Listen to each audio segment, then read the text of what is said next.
Good morning. Oh.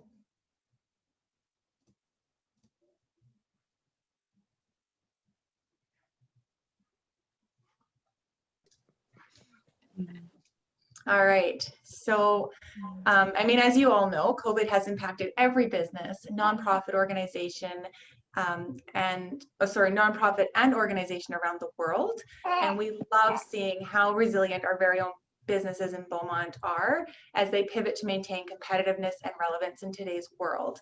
Our panelists today will share their knowledge and expertise with you as we are fortunate to be joined by some of Beaumont's successful business leaders. Please join me in welcoming our panelists. Ashleigh Reinhardt, she won the Community Spirit Organization Award. Katrina, Ponich, and is Dusan here today? No, he was supposed to be. I'm sorry. He actually got called into a shift, and when you can get a shift, you take a shift. So it's just me today. Yeah, no worries. So we've got Katrina that is won the new Entrepreneur Award, Carrie Bauer, winner for the Leading Edge Award, Linda Kuhn, Pioneer Award winner, and Sylvia from Chartier winning the Small Business Award winner. Or sorry, for Storefront, I should say, Storefront Business of the Year Award. That's what it is. I'm sorry, Sylvia. So at this time, I'd like to invite you each to introduce yourself, and we'll just go, I guess let's do alphabetically. Let's start with Ashleigh. All right, of course it's alphabetical and I get to go first. Thank you so much, Sasha. My name is Ashleigh Reinhardt. I'm the Executive Director and Partial Owner for Seeds and Sprouts Childcare in town. I do have a tiny human with me, so I apologize if we get a little bit distracted and he decides to make noise and take over. I've been in the industry for, I think, coming up on 17 years this year. We've been operating in Beaumont for 7.5 years now. Been working with children in many different capacities. So it's interesting now to be able to operate a business in town and to build those community relationships as we move forward, which we're very excited for the award that we won. It was a big effort for us this last year. That was a big focus. So thank you so much to the Chamber for giving us that opportunity. I have my degree in early childhood, potentially working on a master's. We'll see what ends up happening with that and if I end up having time. Currently parenting, so that's taking over. We are on mat leave. We're loving it. It's perfect timing. We get to take a break from all the crazy COVIDness and be at home. But we have a phenomenal team who's running the program right now, and we're pretty blessed for that.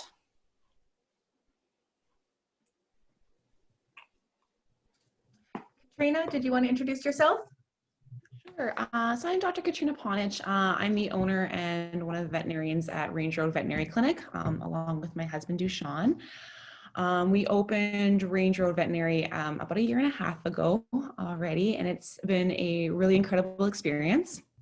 Daunting at times, for sure, but we are incredibly proud of the business, and we're starting to feel settled in and starting to really kind of enjoy our day-to-day as business owners. We are a small animal practice. We're right in the center of Beaumont there in the Beauvilla Strip Mall. We offer full routine wellness appointments, medical appointments and workups. We have a full surgical suite with x-ray, and we have the ability to refer to any of the specialty hospitals in the area if needed. We have had lots of growth this past 1.5 years. Started off with just me and basically a receptionist and a technician.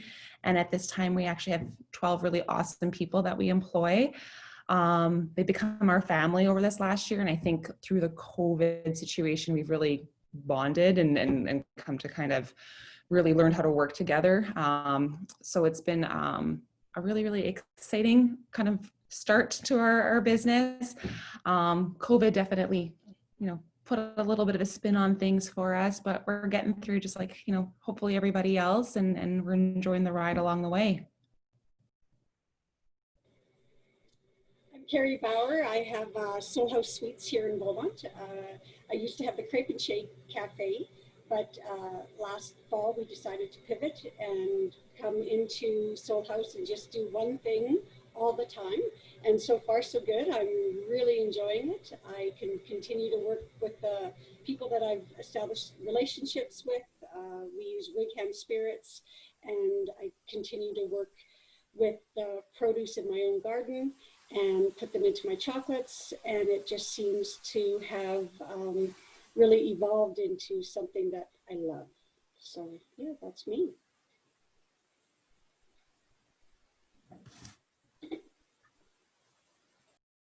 There we go. Good morning, Linda Kuhn from Eagle's Nest Catering. I am located in the city now. I was just south of or east of Beaumont for 20 years at the golf course. And then 3 years ago, I decided that I was tired of running around the golf course and that it was time just to do what I love to do, which is cater. So we moved into the city. And so now that's all we do is just cater events. And I really love it. It's been a lot of fun, but it is certainly more of a challenge now with COVID. So we'll just see how it goes. Thanks. I am Sylvia Cheverie, and I am from Chartier. Oh, Sasha, did I take your spot? I did. I just swooped in. Oh, no, Sylvia, I'm just wanting the panelists to introduce themselves. So I'm not actually on the panel. You are up. Okay. So I am from Chartier Restaurant. We're right in the heart of downtown Beaumont. We're business neighbors with Katrina and Kerri. Feel very lucky. We've been open since 2016. We do rustic French Canadian food with a big focus on establishing long-term meaningful relationships with the farmers, producers, and artisans that we showcase here in the restaurant. Awesome. Welcome, everybody. This is an incredible panel we have here today. You guys are some of our strongest business leaders, I would say, in Beaumont. The collaboration I see all the time from all of you is really, every time I talk with another business and they're asking me, what should I do? And I'm like, you should collaborate. And then I give examples from some of the things that I've seen, and your guys' names do come up quite often. So thank you all for being here and sharing some of that expertise. So I think we'll just jump right into it, and we'll start with our first question here. So the first question I have for you guys is, can you remember any career advice or feedback that you received that at the time you didn't like, but over time you came to appreciate it? And we'll start with Ashleigh on that. Feeling picked on, Sasha. I think for me, going way back, I worked for many different childcare programs out there. I've worked for the for-profits, I've worked for not-for-profits, I've worked for community run. And each one kind of had their own vibe. And then I was told at one point by one of my mentors in the field that you cannot have a quality program without a relationship with your community, relationship with your educators, with the children, with the families. If you don't have that holistic relationship going on, your program will not be successful. You might be financially successful, you might be bringing in big bucks, but that's not why we're in the industry. You're going to have staff turnover, you're going to have family turnover. And at the time I thought, there's a lot more than just a relationship. You have to have epic programming, and you have to be on your A game, and you have to have spunky educators. And to me, I had all of those other things that were what I thought were the ideal program, how it looks, what the physical appearance was. That has nothing to do with having a quality business or a quality program. And that's something that we really learned in the last couple of years, was those relationships and how key and important those relationships are.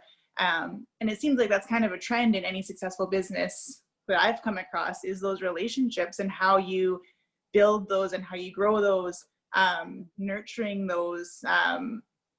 And really, the first 5 years of business, we focused so much on our reputation and getting our name out there and filling up. Well, at that time, there was only 3 programs, so that wasn't very hard to do. Now that there's quite a few programs in town, we've really kind of gone backwards, and we've looked at the basics of what it is that we're doing, getting away from the flourishes and all the extra, because that comes with having a wonderful program. But it's those key relationships. With relationships come financial success. With relationships come program success. your reputation then builds from all of that. And I think really finding that one thing that we were good at was what really propelled us forward. And again, it just goes back to your connections and the relationships that you build in all those different areas. Great answer. Now, Kerri, would you have anything to add to that, or your own experiences as well? Yeah, I agree with Ashleigh about relationships and community, but one thing that I remember someone saying to me back when I started was, know your numbers. If you're going to start a business, know your numbers, because what you don't know, you're losing. And I think anyone with a storefront, like, and anything, like, we all know that it goes out the door before it even comes in. So I think that that would be the best advice I had and the best advice I would give. Linda, I'm going to ask you the same question. Looking for some advice or feedback that you received that you didn't like at the time, but you over time learned to appreciate it. Tell us about any experiences you've had. Well, the big thing for me was having a business plan. I started my business with no plan. I just was in business one day, just bought a business license, found a name, and opened the door, and away we go. It wasn't until about 4 or 5 years into it I realized that I needed a business plan. And then once you develop that business plan, you have to really stay focused on those numbers. And like Kerri said, you need to know your numbers. You need to know what you're doing and why you're doing it. And you can't be everything to everyone. And that was the other thing I learned. When I had the restaurant at the golf course, I was trying to be a restaurant owner, and I was trying to cater, and I was trying to I didn't know whether I was a restaurant that catered or whether I was a caterer with a restaurant. It was just, for years I struggled with that. And then finally I decided just to focus on the catering, and because that was where the money was at. That was what was bringing the revenue in for me. So it took me a lot of years. I was always going through an identity crisis trying to figure out what I was doing. So that was really important. And when you have that business plan, then you could see the numbers. You could see where you needed to be. Those numbers showed you where your business was headed. And you could look at them and go, okay, I've got this much for equipment this year. Do I really need this piece of equipment, or do I want this piece of equipment? Is this going to generate revenue? Everything became what is your return on this investment? And you had to really pay attention to that, because otherwise you're just throwing money out the door. And you can buy all the cool gadgets, but if you don't have the sales, then there's no point having the cool gadgets. Thank you for that answer, Linda. Okay, next question we have is, we hear a lot about resilience in our working lives and careers. Do you have any wellness activities that you engage in to help with your own resilience? We'll start with Sylvia.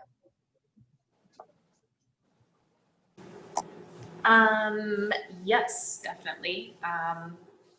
There's a few practices that I have started, especially since now is, the very first one was, I don't know about everybody else, but I was very kind of paralyzed in the beginning, and I found it hard to get out of bed, and I found it really hard to take any kind of steps. And so I actually started a conversation with my family physician, who helped kind of get me on track. So I had a little bit of help with medication and stuff like that, because I think there was like a roadblock for me. I didn't want to admit that I was at that point. So understanding and kind of allowing myself the opportunity to explore like a whole body-mind approach was really important. So I started the conversation with my family physician. That was a great start, huge help.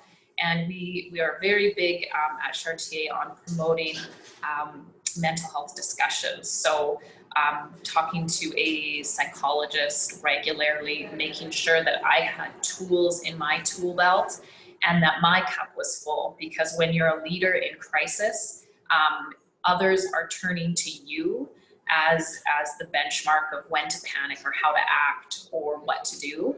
And that's a lot of pressure, and that can be rather draining. So it was very important to kind of limit my news content too, because if you're on the news all the time, you spiral.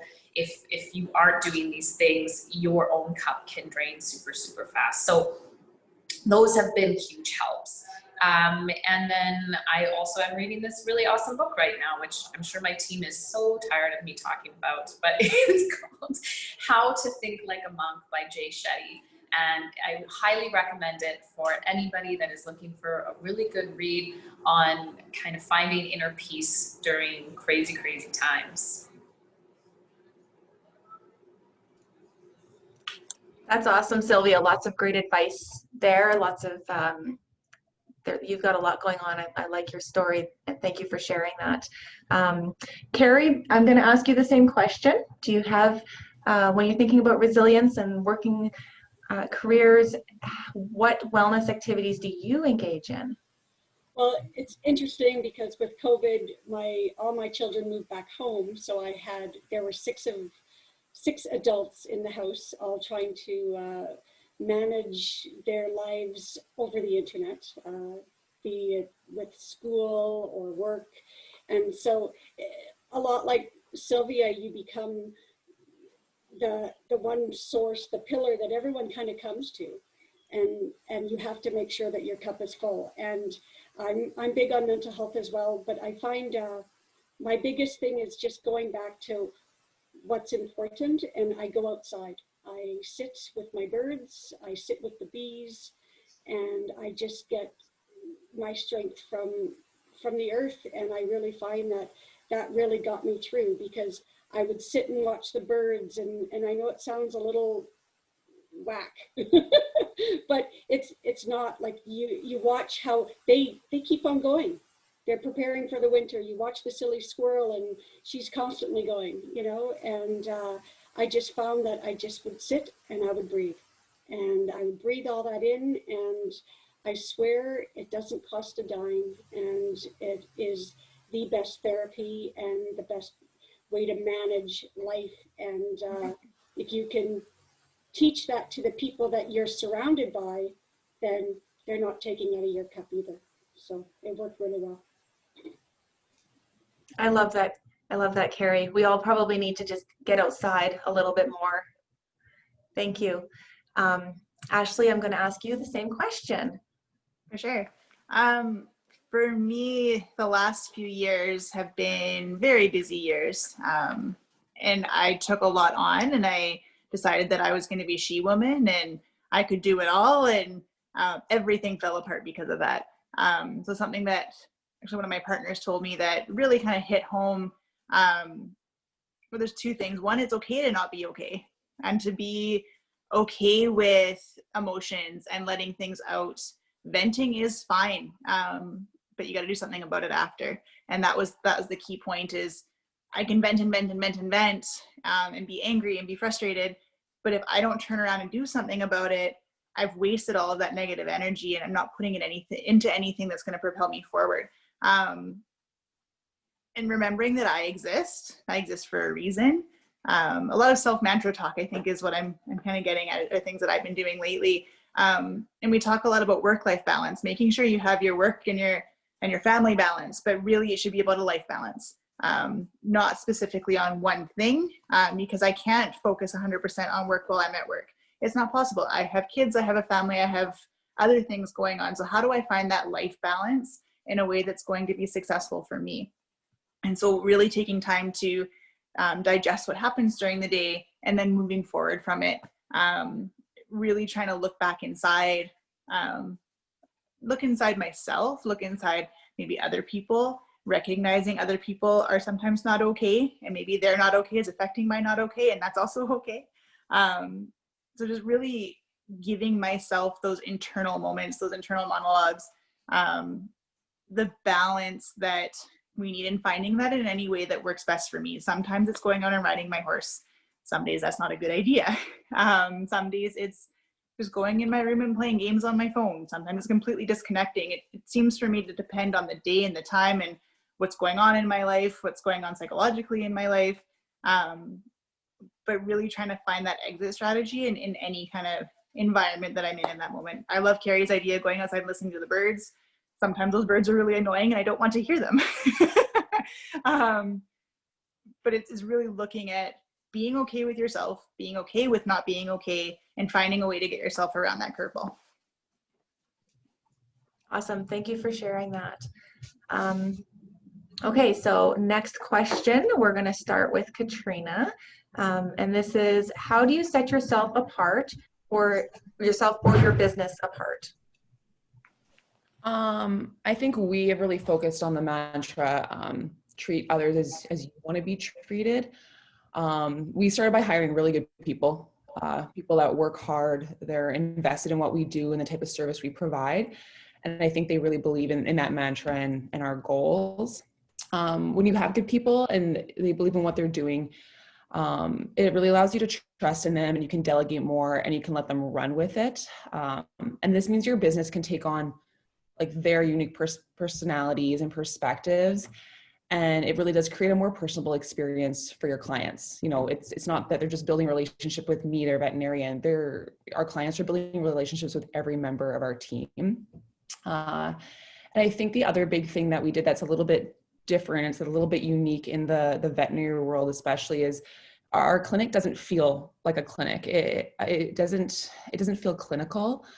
It has a kind of more of a homey, rural feeling.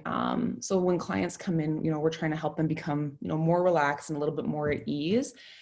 And that inspiration in the decor, actually, it all kind of came from my mom's country kitchen. And that's my happy place. That's always been a very therapeutic place for me, you know, growing up and now, you know, being a business owner. And we know our clients are visiting during unhappy times, stressful situations. So we wanted our clinic to feel as comforting as a home. And your environment, it really impacts morale and work ethic as well. So this investment in our space, it was for our clients and for our staff, because when you have that positive work environment, it extends to how your staff interact with each other and with everyone who walks through the door. And that's what we really wanted. We didn't want it to just be a doctor-patient, you know, clinical interaction and relationship. We wanted that feeling of, you know, old friends catching up over the kitchen table with honest conversations. So that's kind of we took it from a little bit of a different point of view right off the get-go. And I think it's really helped us to build the business aspect. And most of the feedback that we do get from clients is that it is a different environment than what they've been used to as far as veterinary practices go. Thank you, Katrina. And I think that one piece you left out there is some of that environment is thanks to your dad. So, right. Yeah. I don't know if you've had a chance to stop in, but he's done some really nice work in the space when you do walk in there. I don't even have a pet and I just like the space. So I'm going to ask Linda the same question. How do you set yourself or your business apart? Well, for me, it was really about connecting with your customer and building a relationship, listening to what your customers' needs are. When people come to see me to book an event, it can be a happy event like a wedding, but it can also be a sad event like a funeral. So you have to gauge how much stress they're under, and weddings have got to be the all-time stressor in anybody's life. I learned early that you get your bride in a year before their wedding, 8 months before their wedding. You get them to make all the big decisions because they're calm, they're excited, they're not gonna waffle too much. And then you gauge what their stress points are, and then you make sure that you address those. So I had, for example, I had one mother who was just totally paranoid that you know, we can't run out of potatoes, because she was at her other daughter's wedding and they ran out of potatoes. And that was just the worst thing in the world, right? I told her, I guarantee you, I will not run out of potatoes. And sure enough, she came by to check how much potatoes were left in the pan after everybody ate. And there was still like half a pan of potatoes there, because I made sure we had extra potatoes so that if she did come by to check, which I kind of thought she would be happy that we had extra potatoes. And you know, she brought it up after the wedding, when they came back to pick stuff up. She was like, oh, you didn't run out of potatoes and you had extra, and that was wonderful. And I was like, yeah, no problem, you know. So little things, you can anticipate their needs as much as possible, but you really have to listen to see what their stressor is. Yeah, that was kind of my key to differentiating myself, was just to have that personal connection. And I, you know, to this day, like, I have relationships with customers that I have catered for events for 20 years now. They have annual events, and I know that and I don't take those for granted. You still have to show up, and you still have to anticipate all those new needs every year. So that's kind of what's worked for me. Thank you, Linda. I think that a lot of what Linda just said is something that's so transferable to what everybody's going through now, identifying your customers' stressors and figuring out a way that you can make them feel comfortable coming into your space. Does anyone else want to chime in on that, kind of build on that comment there? Put you guys on the spot. I think your space is so important in whatever way you look at it. For us, each client, I guess you could call it, each family that comes in is so different. Each family has a different background. They have different life experience. They have different family dynamics. So really, like what Linda's talking about with catering to that individual person that comes is so important. The way that we work with one family is going to be so different than the way we work with another family. We have a family who's a single parent who's really struggling. You know, the way that we support that family is going to be so different than a family that's, you know, they've got everything figured out right now and they're just enjoying the ride. So there's definitely an art to how you work with your client base, with how you work with the people that come into your business, the people that are helping to support your business. How you reach out to them and how you connect with them is so imperative to the success of what you're trying to do. And I think that's something that we take for granted a lot of the time. It's something that we don't really think about because, you know, if that's where we're passionate, it's something that we're doing and hopefully we're doing it well. But it's definitely something we need to consistently be looking at, is how are we going to support and work with those individual people who access the services that we provide. I would say to add to that comment too, is that with us, our mantra is that every guest is a guest in our home. And that's we tell every team member that starts with us that, you know, that line is the most important part of your training. If you forget what's in a dish, if you forget how to work the iPads, if you're frozen, just come back to the mantra of every guest is a guest in your home. How would you welcome them? How would you treat them? How would you talk to them? How would you interact with them? You know, and so rerouting it back and not so much treating the business like it's a corporation, but really treating it like it's a living, breathing home has helped create the atmosphere throughout our team, throughout our decor, throughout the dishes that we serve. It's kind of that unifying thought.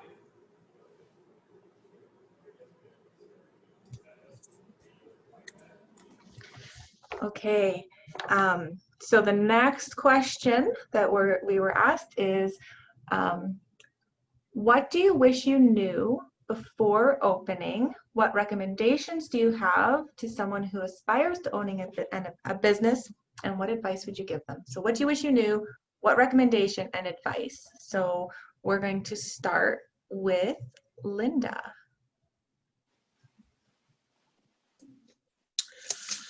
Well, I would recommend that they talk to people in their profession, and that they really, again, build that business plan. I meet a lot of, in the kitchen that I work out of now, I meet a lot of entrepreneurs who are literally just starting out with an idea, and they come in and they tour the kitchen and they're like, oh yeah, we're gonna cook. My favorite was this lady who was gonna make homemade popsicles from fresh fruit, and she was gonna sell them at a farmer's market. And she was going to buy this huge popsicle machine to make these popsicles. And my thought was, what are you doing? Like, that is not going to work. Like, how are you going to sell these at the farmer's market? And how are people going to get them home? Like, they're frozen popsicles. Like, that's just not going to work. So you have to have an idea. You have to research it. You have to have a plan. That's the big thing. Find a mentor. There are so many professional organizations out there. The best thing I ever did was join and go to the catering convention in Las Vegas, held by CaterSource. It's a huge international organization founded in the United States, but caterers from all over the world go.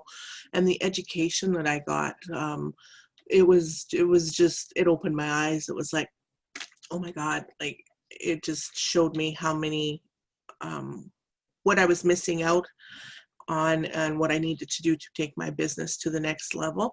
And there are so many online tools. When I started out, there was no information online there was no online when I started out. So we had, if you didn't go to school and get an MBA in business, you just, and I didn't, I was cooking and I had an idea, and then I fell into my business, and things just went from there. So it was very much learning by trial and error. And now there's so many online tools. So, figure out what you want to do in your business, which hats you want to wear, learn how to wear those hats well, and the stuff that you don't want to do or that you don't have the aptitude to do, hire people, professionals to do that. If you don't know anything about doing the books, then hire an accountant or a bookkeeper. Like, don't try and wear all those hats, because it's too many hats to wear, in a nutshell. Does that help? That does, Linda. Thank you so much. So same question for Katrina.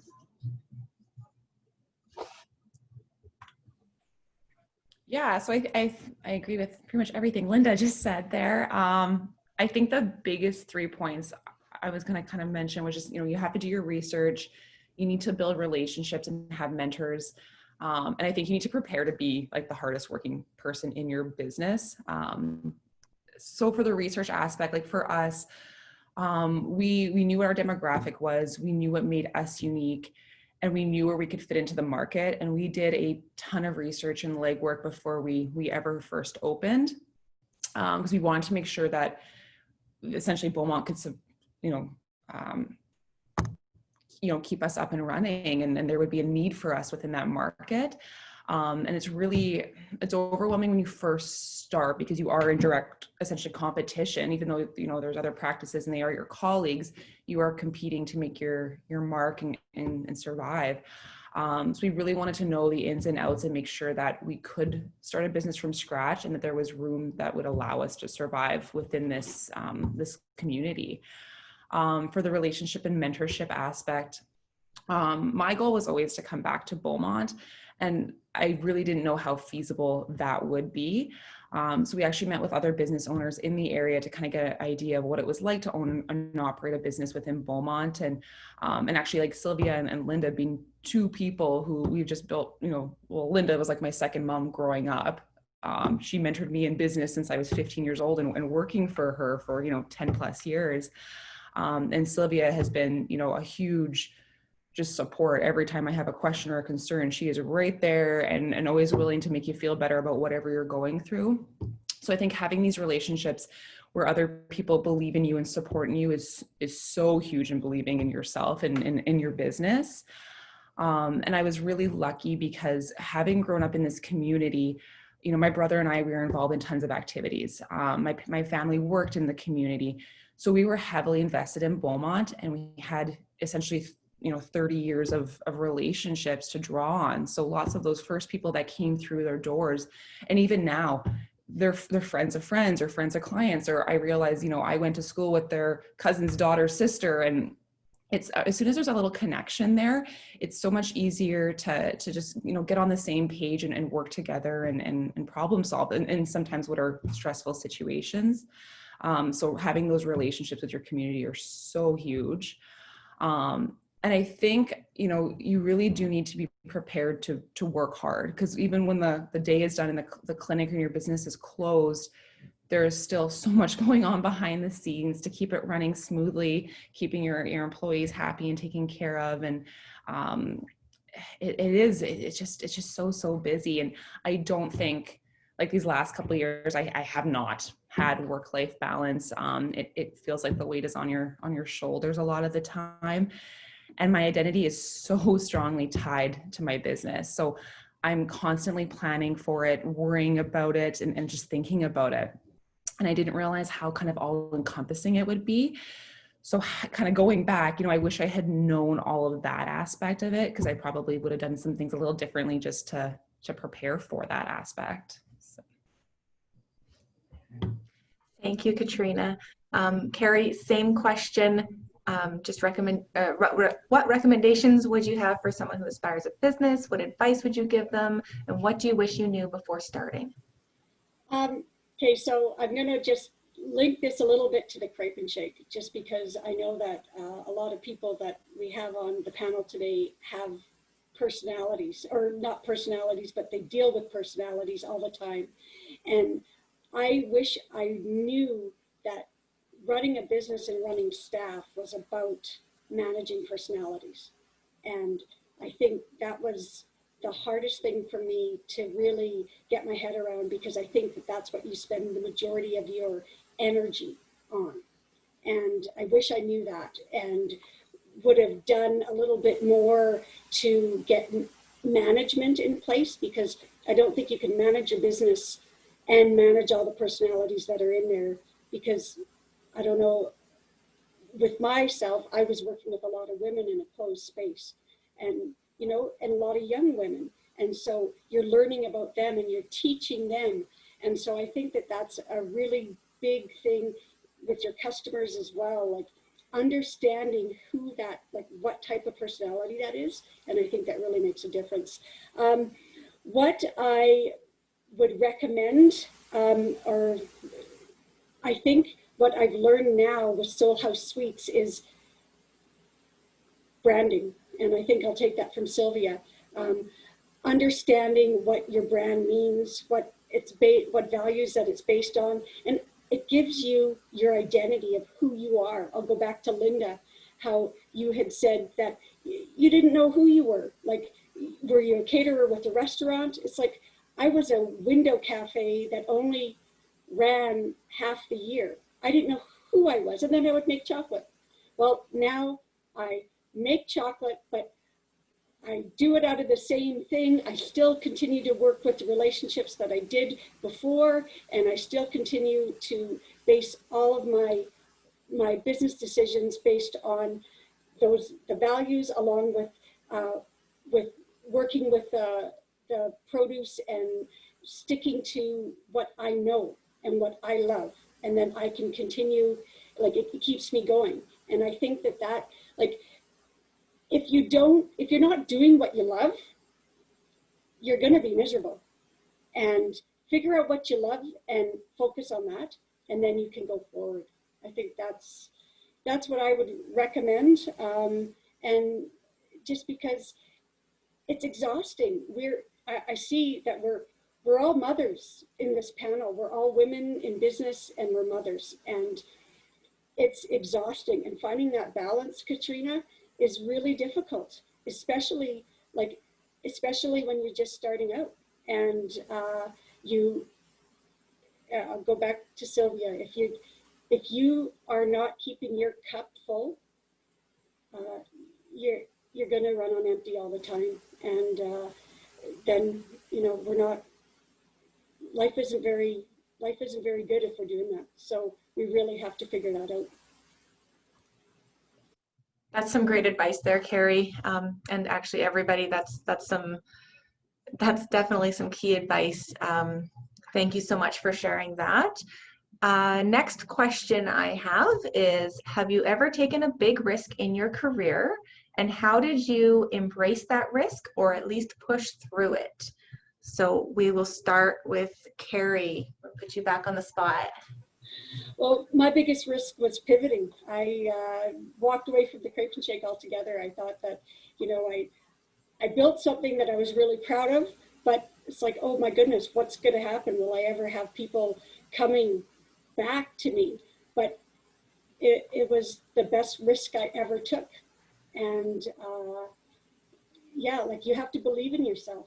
And I think having those relationships that I built over the years, I was able to work with those other people that ensured that the risk wasn't as steep as it needed to be. And I think it worked really well for me. Thank you, Kerri. Sylvia, tell us about a risk you've taken and how you've either embraced it or pushed through it. Risk is, like, in the restaurant world, food and beverage probably, I don't think it's just restaurants, but like, risk is an inherent part. Risk, every day that I open the doors, I feel like I'm taking a risk. It's just something that's inevitable. I think the stats are like 2/3 of restaurants fail in the first year. So the risk is everywhere. There's been like a couple of pivotal, kind of the most intense risk moments. One of them was back before we were open. We were doing the Kickstarter campaign, and we were maybe halfway through the Kickstarter campaign, and we had the lease space picked out that we wanted to be in Maina Centreville. And we had to make a decision if we were going to sign the lease agreement before the Kickstarter was done, before we had the rest of the funding.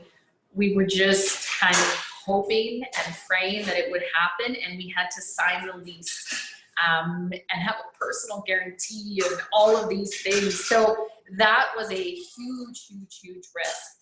But what we did was we did the best that we could with the information we had available, right? So we took a look at the facts, the data that we had. We knew that we weren't going to allow our sales to fail.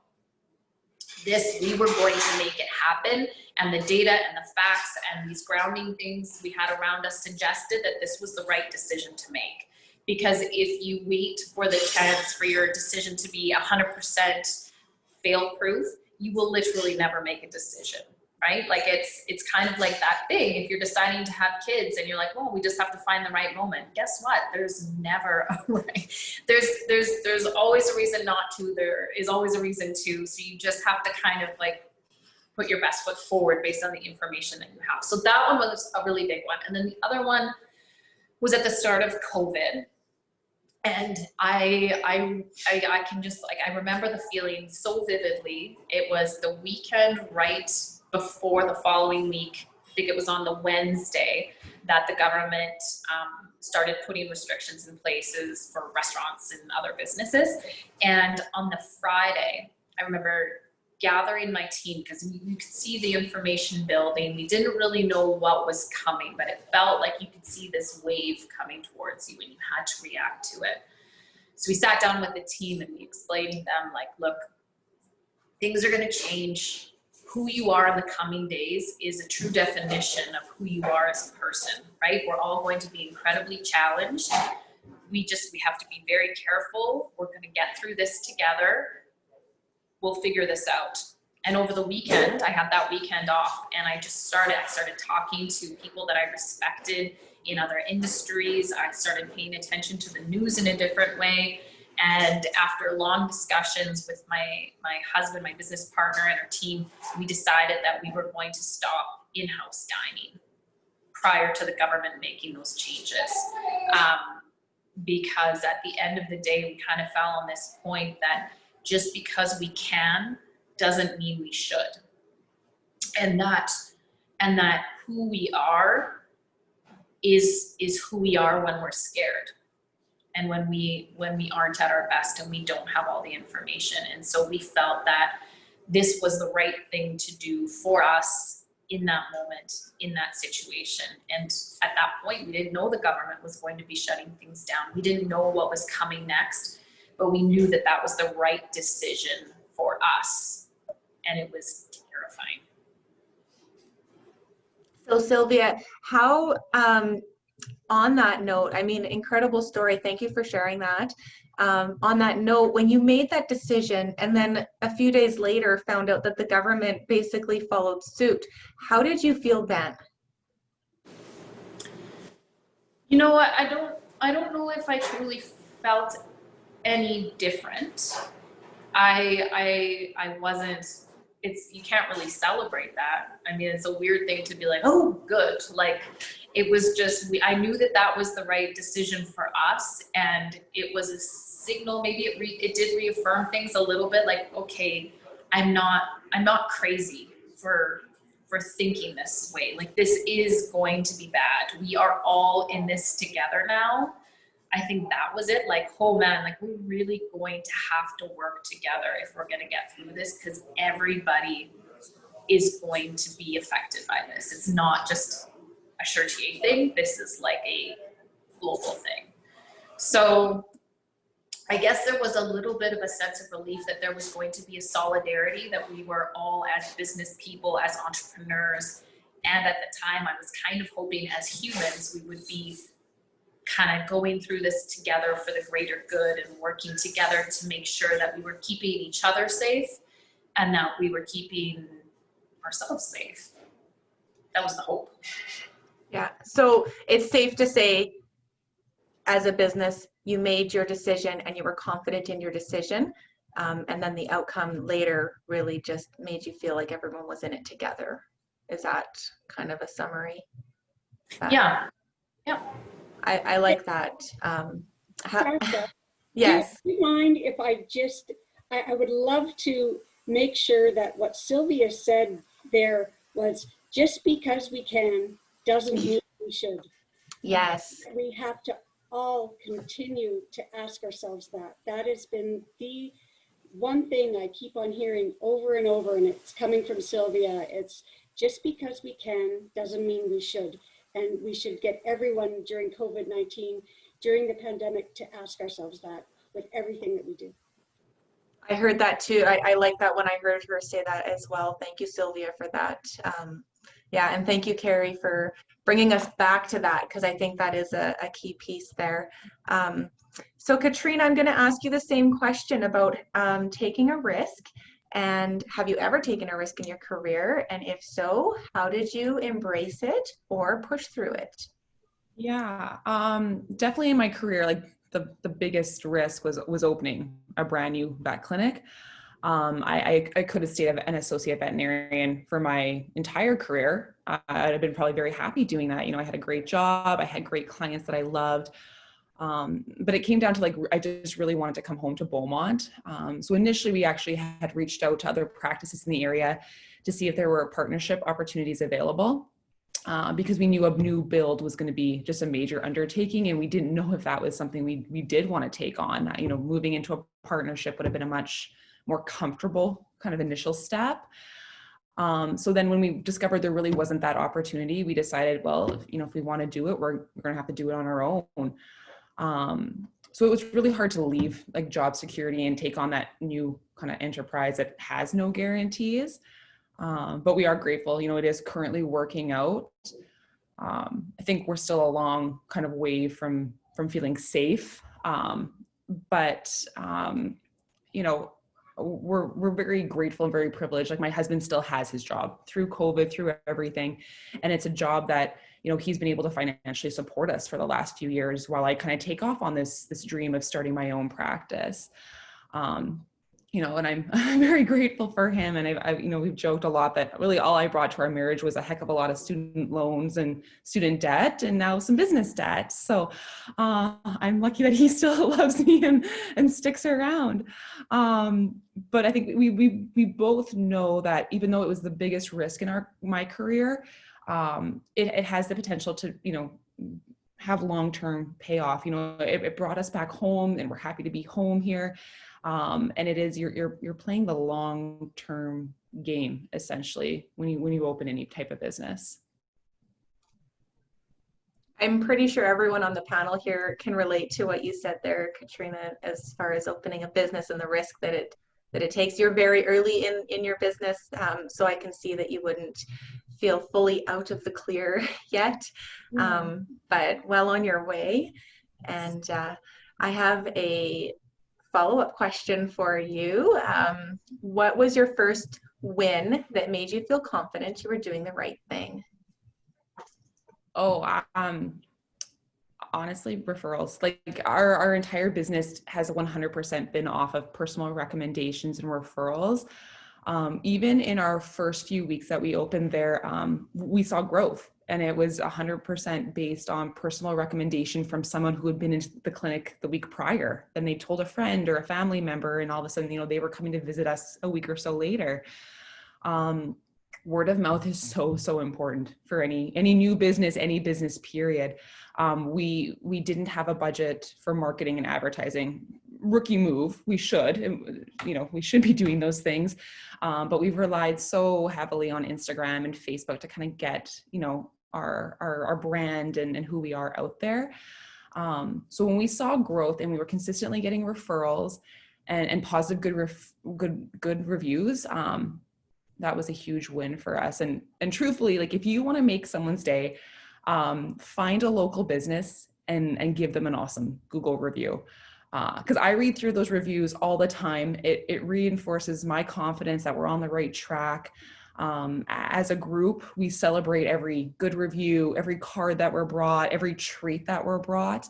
And then on top of it all, like this year we won the Chamber's Entrepreneur of the Year award. And, you know, I was giddy for days. Our team was giddy for days after that, because it just was such a little awesome, you know, validation of what we're doing, and that, you know, we're on the right track. So I do think you really need to take joy in all of those little tiny wins, because the negatives, those can be so easy to focus on, and they tend to be the things that kind of ring in your ears longer term. So, you know, overall, having that support of our community, having people speak highly of us, and trust us with their animal care needs, and, you know, it's just why we continue to do what we're doing, and it is the ultimate win. Thank you so much, Katrina. Ashleigh, I'm going to ask you the same question. I'm kind of along the same lines as what Katrina's talking about. We didn't have a marketing budget either. We really fell back on relationships that we had. I used to work with the Towns program, so I had a relationship there with their director, and we just really wanted to make an impact. So for us jumping in, again, probably should have had a marketing budget. We've got some really cheap Vistaprint signs and popped those around. I'm sure that didn't really make much of a difference though. But when we talk about wins, for us in the industry that we're in, we're so family based, and we really wanted to have a program that was family based, from environment to the relationships that we had. So the first time that we had a family who came to us and said, you know, we were really leery coming to another daycare. We've been to 3 daycares already. We've done day homes. We've had horrible experiences. And this is the first time that we've been able to leave our children somewhere and not worry about them. So to us, that was such a huge deal, right? Like, your children are such an important part of who you are, part of your life. You care deeply for them, and you want to make sure that they're safe. So to have, and at the time I wasn't a parent, so I didn't have that same value, I guess it would be maybe the right word. I didn't understand what a family would go through in dropping off their child, you know, with somebody else for 8 to 10 hours a day. And so to have a family come to us and say, this is the first time we felt safe. This is the first time that we knew our child was safe. We knew that they were loved. We knew that they were cared for. That was huge. And then for us as well, being on some of the Facebook pages, Beaumont Rants and Raves likes to really rant. So it's you get a little nervous when people post on some of those pages. But the first time that we had a local family who was looking for care, they had posted asking about childcare programs in town. And we actually printed off and saved and shared with our staff the amount of families who commented about our program, who attended our program, who said that there was nothing like it. that they felt like we were family, which was a huge mantra for us, is our family is your family. Once you come to us, you're part of the Seeds family, whether you like it or not. And to see that coming out from our families posting online, and to see how content and happy the families were to be at our program, that was huge. And then sharing that with our team would be another win on top of that, bringing those in. And we posted and we printed off all the reviews that our families had left, and we posted in each of our classrooms the night before. So our staff went in the next morning and they got to see all those amazing reviews. And that's huge in this industry, being able to make such an impact on a family's life.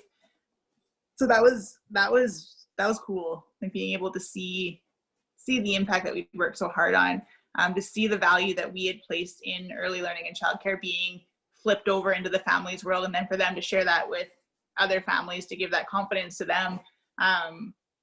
It's amazing.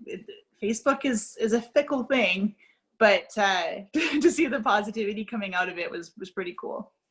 And then winning the community award on top of that. We've worked for a few years for that, and to be able to get that and share that with our team really made, it's a little thing. It's not a huge thing, but it's the impact on winning an award like that when you've worked so hard for it it's pretty unreal. Thank you so much for sharing that. And I think something I really took away from what you're saying is making sure you're sharing those successes and those little wins, big or small, with your staff and the people who helped achieve that success for you. So I think that's a key point there. Does anyone, I wanted to ask Sylvia the same question about your first big win and that made you confident you were doing the right thing.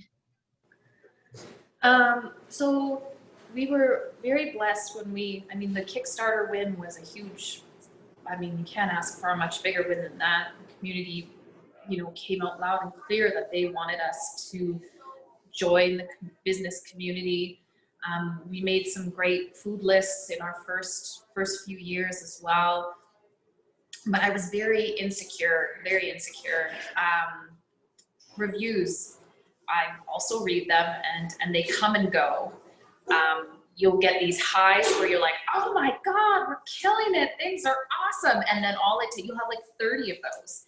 And then you have one bad one and you're like, we're terrible. Everything we're doing is wrong and bad and we suck.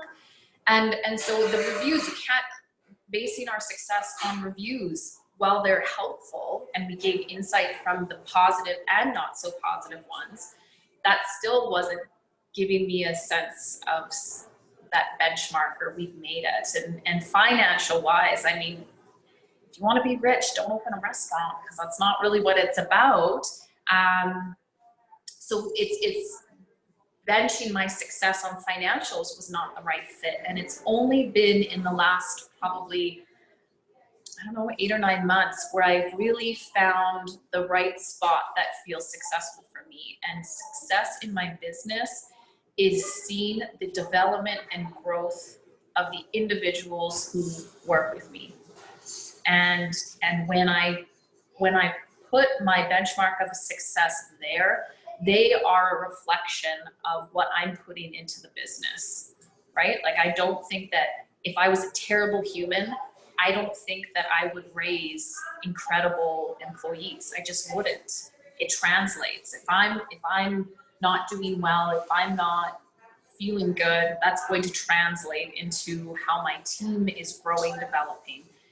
And in the last, 8 or 9 months, I have just seen them grow and flourish and shine. I'm seeing young people who just started in the industry 2 years ago, running our line on a Friday night, being the boss, right? Like giving our chef the opportunity to step back and watch and circulate the room, and he's running the line.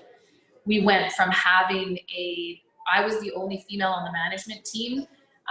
Now it's an entirely pretty much female-led team.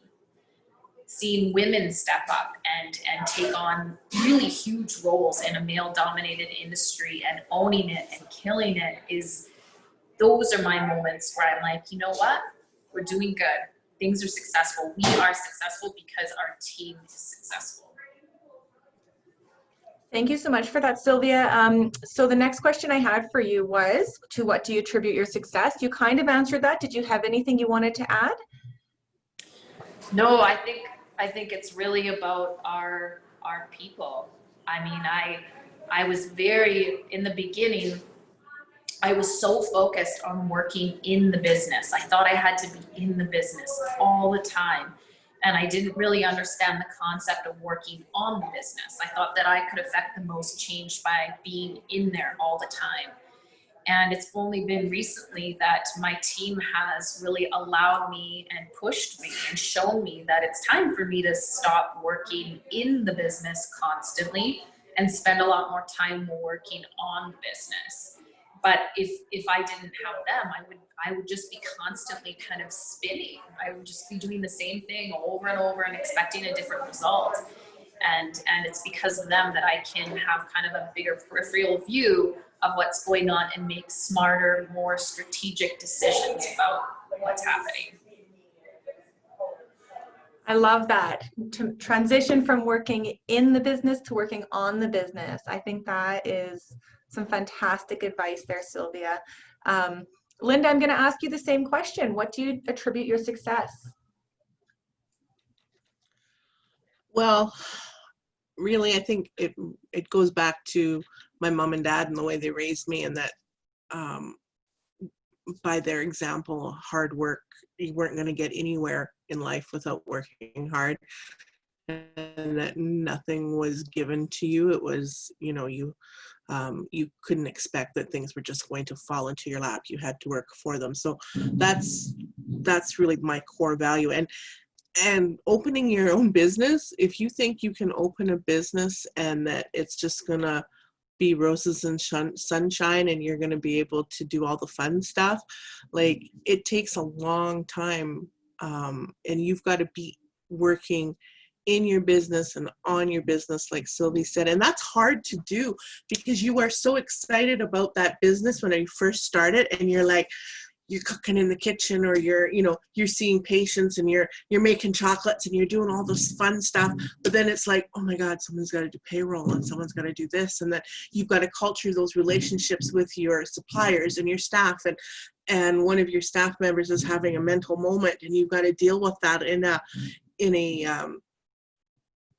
human way and not make it worse for them, right? So I used to have this little notebook that said a caterer is a psychologist, a furniture mover, a plumber, an electrician, and it was true. I was all of those things all the time.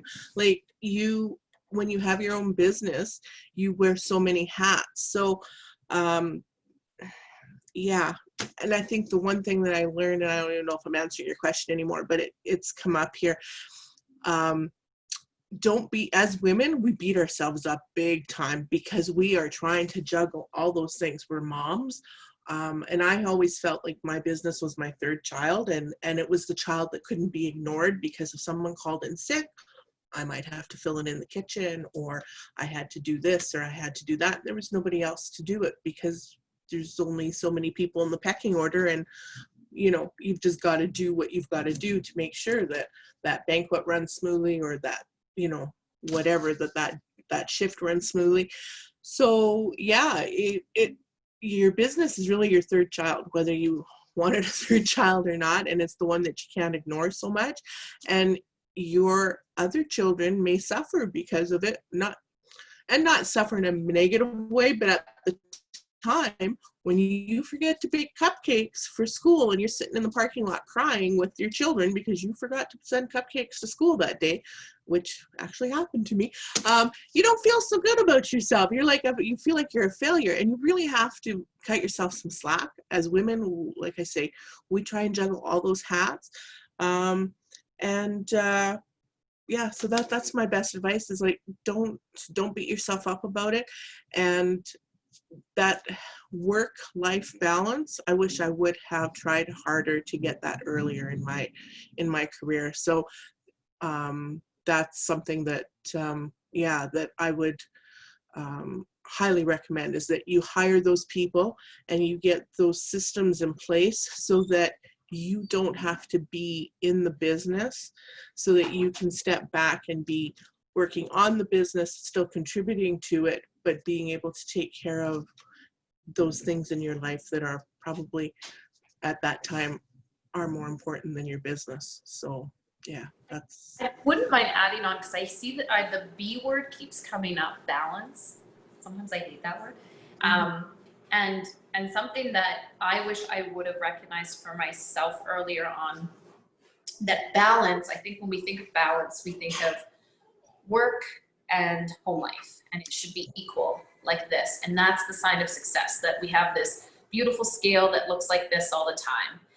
But what's been very helpful for our family is that we realize that for balance means that some days it's like this, and work takes everything, and there's not much left for the home life.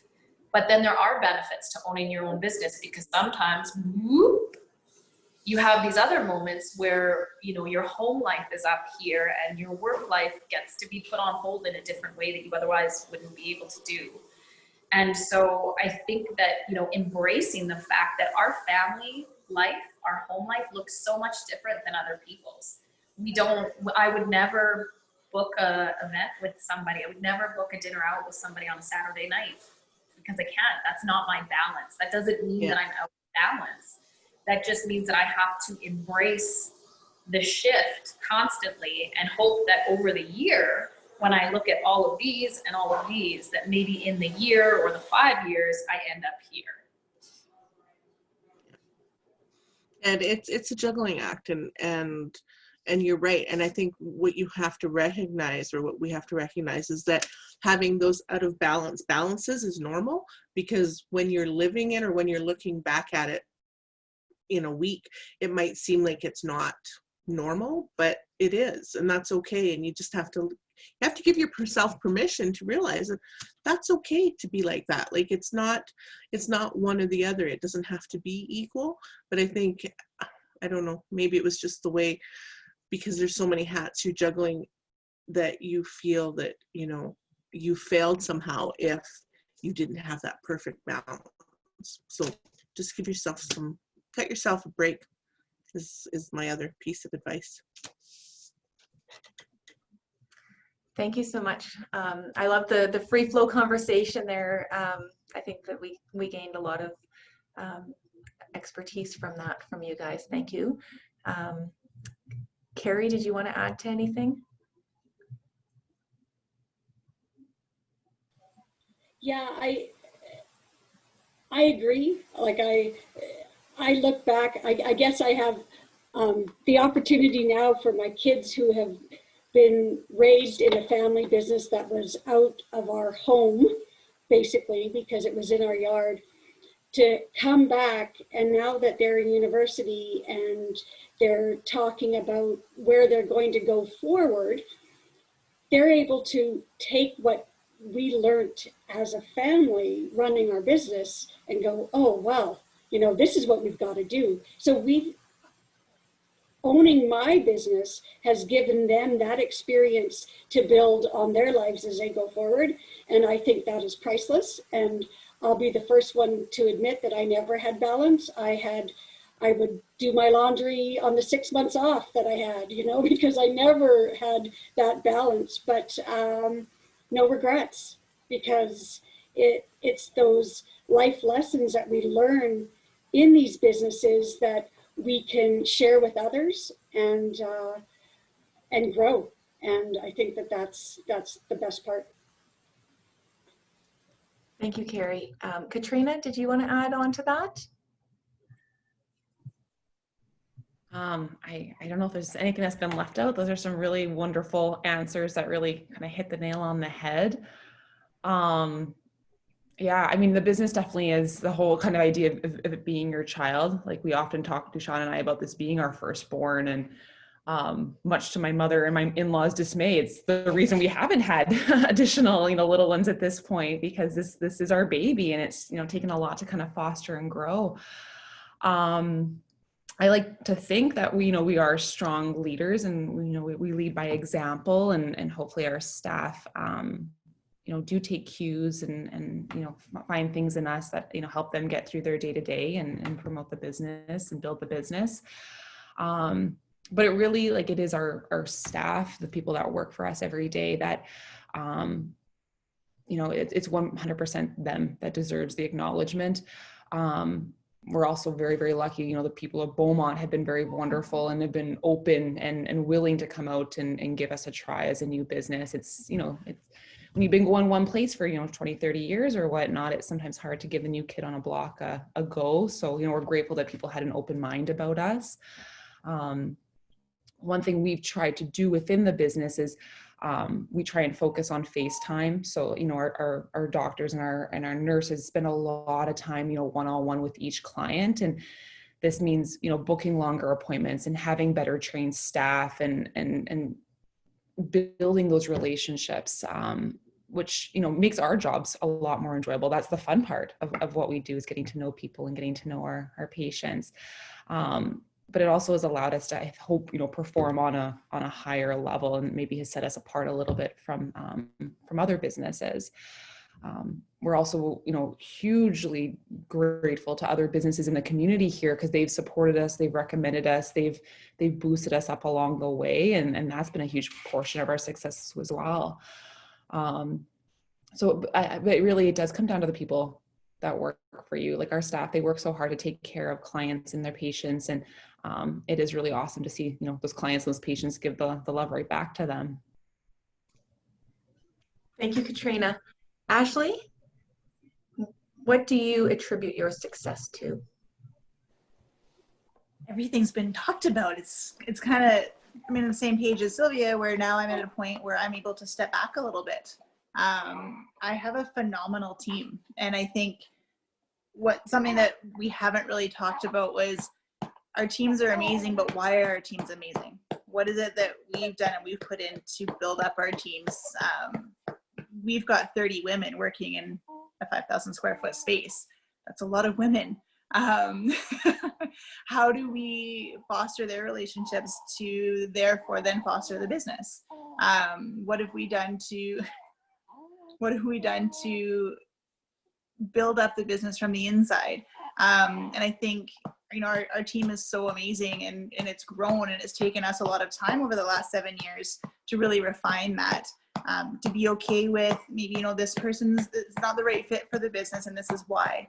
How do we then support that person to find what's right for them? That's another one that we don't really think about too, is, you know, not everybody's going to be the right fit, and that's okay. It's how you then support that person to move on and forward.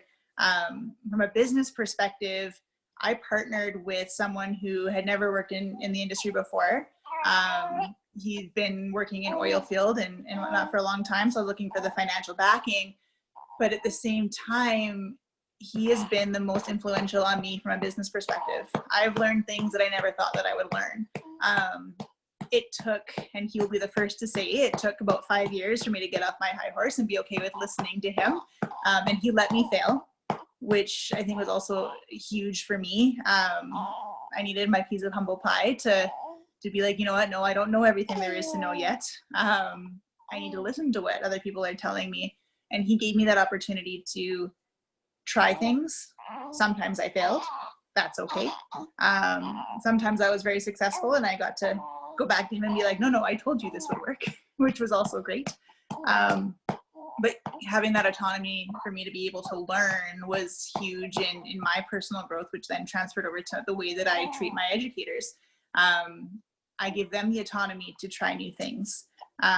They have the autonomy to come to me and say, hey, I want to try this. If they have an educated response as to why, I'm like, yeah, let's see what happens. Which has then in turn helped them as a team to grow and be flourishing. They have so much freedom in their day-to-day that they're able to be successful on their own. They're building relationships with people farther than what I could possibly grasp. There's 30 of them and one of me. Giving them that opportunity to build those relationships and to make that impact has really helped us to be then successful. So I'm a little distracted. This little guy is being a pain in the butt right now. But I think having a strong business partner who is not my husband, I will say that very, very clearly. Kudos to you, Katrina. I would probably murder Mark if we were in business together. that being said, he's probably one of the most biggest supporters of what it is that I do. But finding a partner that could bring something different than what I could bring to the table, and then being able to turn that back around and having a team that's as successful as they are has given us the opportunity to grow as a team, to be successful as a team. And then now I get the opportunity to enjoy, time away from work because our team is so strong and independent. They don't really need me anymore, which is a great feeling. And you kind of also feel a little bit sad. Well, but don't you need, no, we're good. You don't need me. Are you sure? And once, my leave is over, I get to run the business side of things, and step back a little bit. And same as what you'd said, Sylvia, about spending more time building the business than being in the business, which, after 15 years of working on the floor with young children, it's time to work on some other things as well. Thank you so much, Ashleigh.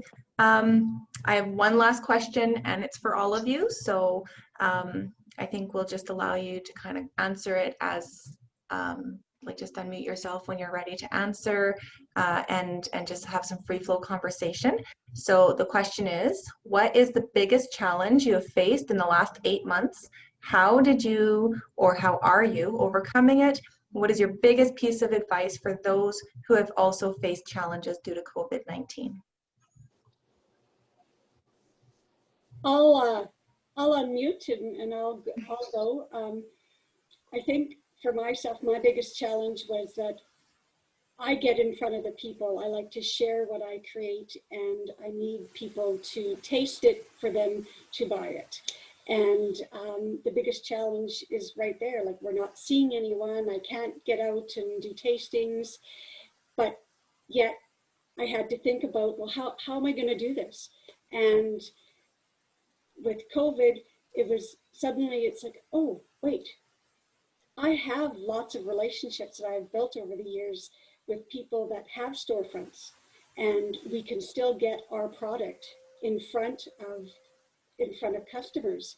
And I think for me, that was the biggest thing, was building on what I already put in place. And those were the relationships. And I'm very thankful for that. And I also have to say that you need support.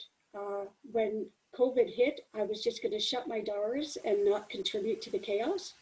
And I was part of BNI, and it was that support network, not just business network, but support network, that kept me going every week, keeping me accountable and believing in me, which in turn helped me believe in myself that I am a business person. I am a woman in business, and I can be successful. And yeah, I might not be able to do it on my own, but that's okay. That is why we work with others, because when we're not strong enough to do it ourselves, they help us, they lift us up, and we can do it together. And I think that's what being in business is all about, is about, working with others and learning from them as well, because we don't know everything. And I'm extremely grateful to all of the other business people that have continued to show us an amazing example of perseverance. And Sylvia, hats off to Chartier and your family for showing us how to change and adapt during this crazy time, and still do it with grace. And hats off. Kerri, that's seriously the nicest thing of life. Thank you. Yeah, I don't know. I think, as I said before, the way that we act when we're scared is who we really are. And I was scared pretty much the entire time. So I just had to keep coming back to how I felt as a person and what I thought as a human was the right choice. For us, the kind of scariest time and most challenging time was as we closed the dining room, we switched to the curbside, and that was going really good. We figured out our flow. It was getting easier and easier. And then as the numbers started to go down and dining rooms started to open back up and people started to, there's like this big kind of gap. There was some people that didn't want to leave the house and were still very strict about kind of their distancing measures and what made them feel good. And then there was this completely other side that was totally fine, wanted to go out. We would get, dozens of phone calls a day asking to make a reservation in-house. And so, if anybody remembers Chartier 1.0, our original dining room, it's pretty much the most COVID transmissible dining room known to mankind, right? Like we say that, the room is designed to share energy and germs, apparently, because it's just all like communal seating, very open, very tight, very cozy. Those were things that we loved. We built the room with that intention in mind, having no idea that 2020 was around the corner, being like, wait till they see what we have in store. So we had to really think about, if we reopen, what does that look like? How can we do it safely? How can we make sure that our team is protected? How do we manage the responsibility of keeping our guests safe? They're trusting us. Anytime that a guest would come to the restaurant, they were trusting us, because even without COVID-19, we have to keep them safe from a food handling perspective, from a cleaning perspective. Safety is a very kind of anchoring thing in a food and beverage industry. But this new responsibility was outside of our normal comfort zone.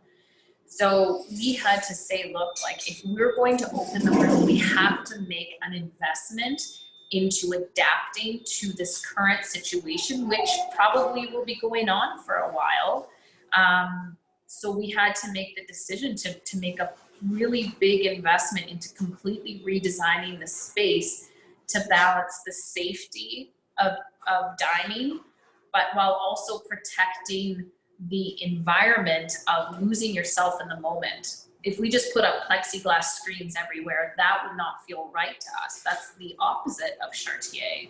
That's the opposite of creating a memory around food and drink. It's the bad memory around food and drink, probably. So making that decision, we spent hours and hours and hours with our contractor trying to find the right balance of, yes, this is safe, but does it look okay? And yes, this looks okay, but is it safe? And it feels like we found the right balance, and our new dining room is feeling so good, and I think will last us long past the pandemic. It feels like the right fit for us moving forward.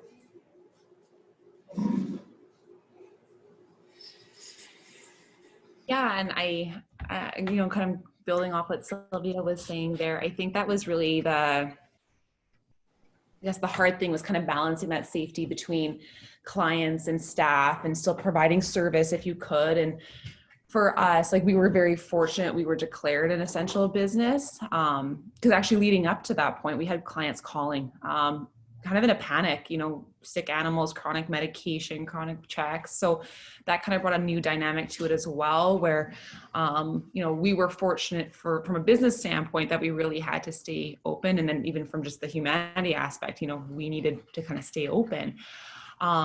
So we changed how we did things. We adopted curbside appointments, which worked really well. In the sense that, again, it allowed us to provide service and stay open and do it in a way that we all felt comfortable. Our staff, we checked in with them frequently. They always felt comfortable with that way. But it was definitely hard. We did have negative feedback from clients. They wanted to come in. They didn't understand why they couldn't be a part of it. And that was honestly kind of devastating to get a little bit of negative feedback and pushback about that step that we took, because meanwhile inside, our staff was working so hard, to do it curbside. We know clients didn't like it. We didn't like it. It was so much more work to do the same, simpler tasks than before. So that was tough. And it took the joy out of it a little bit too. Again, building the relationships are so important. Being face to face with people, seeing their animals' tricks, hearing the funny stories, how the first night after they brought their pet home went, those are important moments when you are building that relationship. And it's not the same when you're doing it over the phone or, standing outside a car window, waving in and asking questions. So we adapted, and in the meantime, we kind of did the clinic a little differently. We put up some barriers, we changed the flow of the clinic, and adopted different, basically, safety measures so that we could now invite clients back in. We opened an online store as well. We had the ability now to ship food or whatever people need into their homes, as opposed to them having clinic pickup. We changed our appointment times. We cut back on surgeries. We have PPE and different barriers in place. So it really was kind of an overhaul, quite rapidly there, of what we were going to do differently.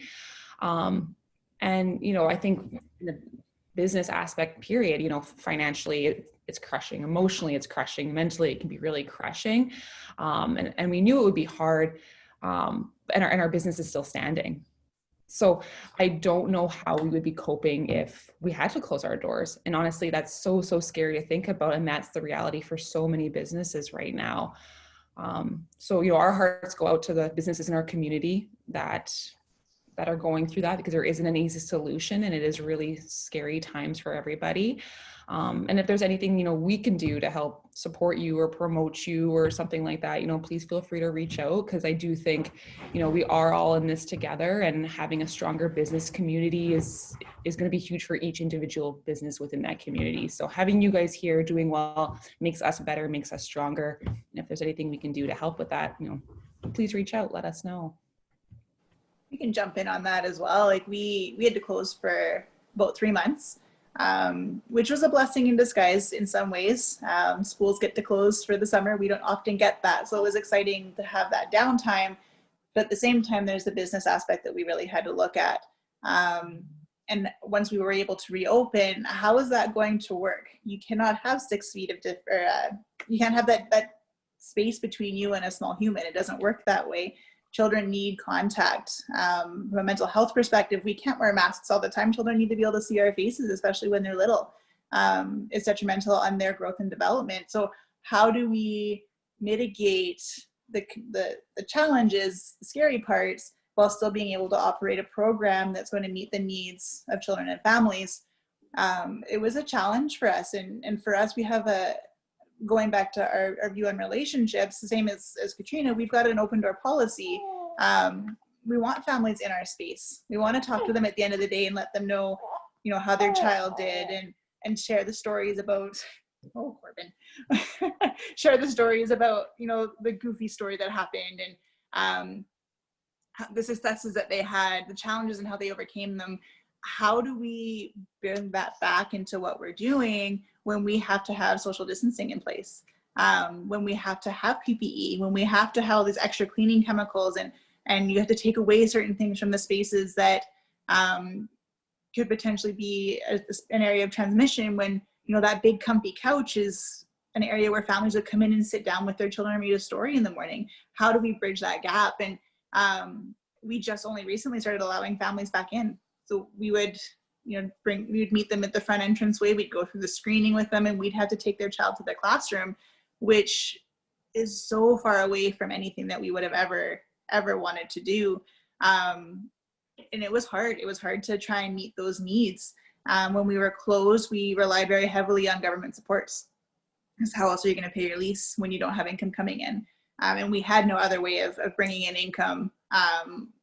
We're strictly childcare services. We need the children to be on site, and we didn't want to charge our families for a space that they're not able to use when a lot of them weren't working at the time either. So for us, it was a lot of relying on government supports, relying on working with their landlords to try and get reductions in leases and things like that.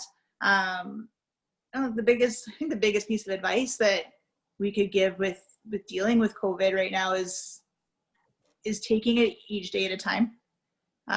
We can't project what's going to happen in 3 to 6 months. We don't know. We can't project what's going to happen next week. We just don't know. So as a business owner, as hard as it is, when we talk about business plans, wanting to be prepared and things like that, we can't always do that. And I think this was very humbling for us in knowing that in an industry that we thought was somewhat untouchable, it's really not. Yes, people always need childcare services. However, when we're shut down because of COVID, we can't offer that. So how do we get through it? Well, I think it's just day by day. Things are changing every day. Go with that. It's frustrating and it's hard, but if you focus on that frustrating and hard part, that's going to be detrimental to yourself, to your business, to your team, to whoever it is that you're in contact with. Those results could be harder on you than COVID itself. So how do you bridge that? Well, again, day by day, relying on each other, keeping communication open with each other, with your clientele, with your families, with your own personal families, just really taking it day by day and doing the best that you're able to do in that particular moment. Yeah, I'll agree with that. It's when we closed, you know, I always thought food service was untouchable too. And oh, people always have to eat, always be busy, right? Well, when you can't gather in groups more than 15 people, it's a little hard to sell. You got to sell a lot of banquets at 15 people to make rent. And we ended up closing right almost to the beginning of September before we had, you know, our weddings that we had booked for the summer. Some postponed to next year and some downsized to this year, and so we really didn't have anything happening till September. And then we had a couple weddings to do, and yeah, so we kind of got back on that horse and started to do things again. But it's different. You're still, I've pivoted once already, and I'm still pivoting. Like it's like every day you're tweaking. And you know, I got through Thanksgiving, and I put some stuff out there for Thanksgiving, and that worked. So now we're fine tuning for Christmas. But then, you know, you see the numbers rising in Edmonton, and you're like, okay, what's really going to work? Like, is this just because you go back to just because you can, should you, right? And so yeah, it's I guess the moral of the story this year is that we're on a roller coaster. We can't get off, and we just have to hang on and keep changing direction as we go, because it's really all you can do.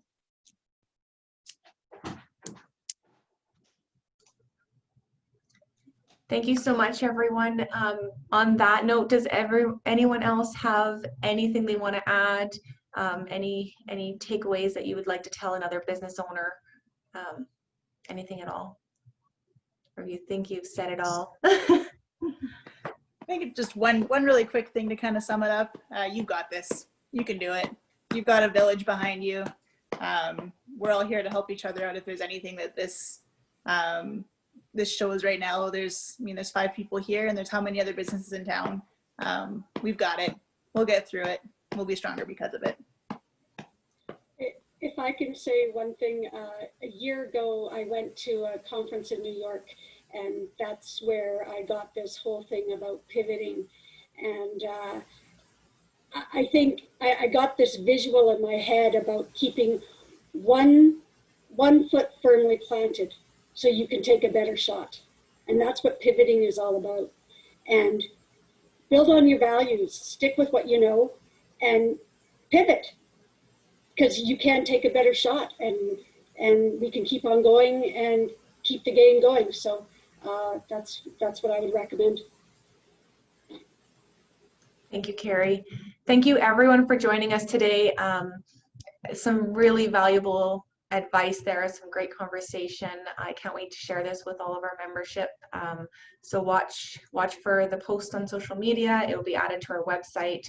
And again, thank you all so much for coming today and sharing your experiences and expertise.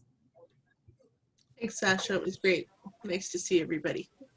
Thank you, Sasha, for all that you guys have been doing. If it wasn't for the chamber giving us the tools and the resources, sending them to, giving us the direction, I think that we would have all really struggled. And I know that, well, I've taken part in some of the government funding, and you know, if it wasn't for that, I don't know if I would have been able to take that step forward. And it's given me, you know, a whole new perspective on running a business. So thanks for everything that you guys are doing over there. Thank you, Kerri. That means a lot. It really does. We're trying hard to make sure that our businesses have what they need from what we can offer. And I mean, and you guys have shared some additional supports that businesses can utilize to help them pivot during this time as well. So thank you all again. I think I'll call the meeting to an end. Thank you. Thank you. Thank you. Yeah. See you guys.